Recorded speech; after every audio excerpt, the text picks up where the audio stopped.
responsible for the 30-odd, 35-odd general fund departments, and then we call proprietary departments. There's 3 of those departments in the city. They include the Department of Water and Power.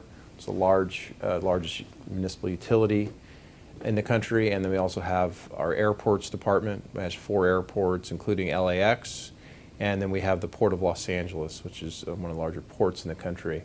Those 3 departments generate their own revenues, and they have their own dedicated risk management personnel. With the proprietary departments or enterprise departments, they work fairly autonomously, and we just more work in a coordinated fashion. In regard to our general fund departments, we do have some dedicated risk management personnel, and they are more in coordination with us. In other words, in a department, a large operating department like a Rec and Parks or Department of Transportation, even fire or police, you'd have personnel there in risk management that would be handling probably more claims management issues and investigations, loss prevention, loss control.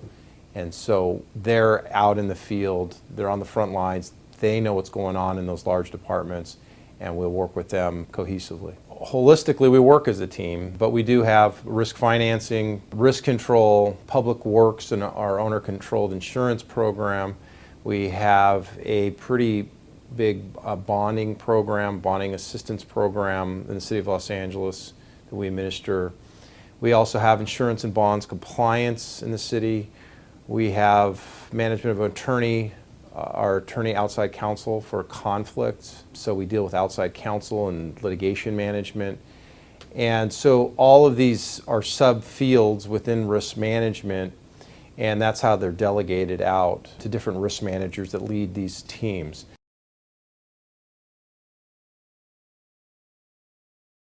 Our last earthquake in 1994 that caused considerable damage in the city of Los Angeles was the Northridge earthquake. After that earthquake, we got a lot of money from FEMA. We do have a reserve fund for catastrophic instances like earthquakes or fires and so forth. But for the most part, we don't go the route of commercial insurance, and it's purely because there either isn't the capacity or it's just absolutely too much money to spend on an annual premium basis. After the earthquake, we did have some damage done to what we call Old City Hall, but it's because there's 3 buildings here, but we also needed to do a lot of interior restoration work. So what the city ended up doing is putting in a base isolation system and built under all the columns in City Hall, basically, I guess you would call it a large shock absorber that actually moves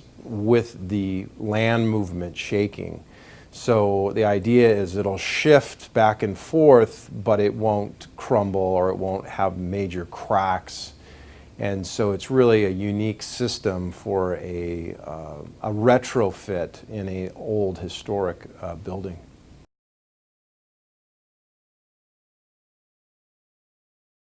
Risk management functions in general, they are looked at as cost centers. They're looked at many times the first thing to cut when you have a budget crisis. We keep getting stronger in risk management, and we've been able to, by doing that, generating revenue internally. Our idea is now we bring in roughly over $300,000, $300,000 to $350,000 in revenues and chargebacks and so forth.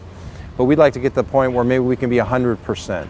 And we have products that we've been innovative in designing, like our Track4LA online insurance compliance system that we've already sold internally, and we have interest from the outside public entities world too, as far as selling that as a subscription and a technology product. Track4LA is a 24 hours a day, 7 days a week insurance compliance system. It's all fully online, and it's designed for insurance brokers and agents, so they can submit insurance certificates on behalf of their clients. We were doing this very poorly and slowly and very paper intensive, and it was just a cumbersome process. I heard of approvals going to 6 months to a year, which is absolutely crazy, and so we knew we had to automate.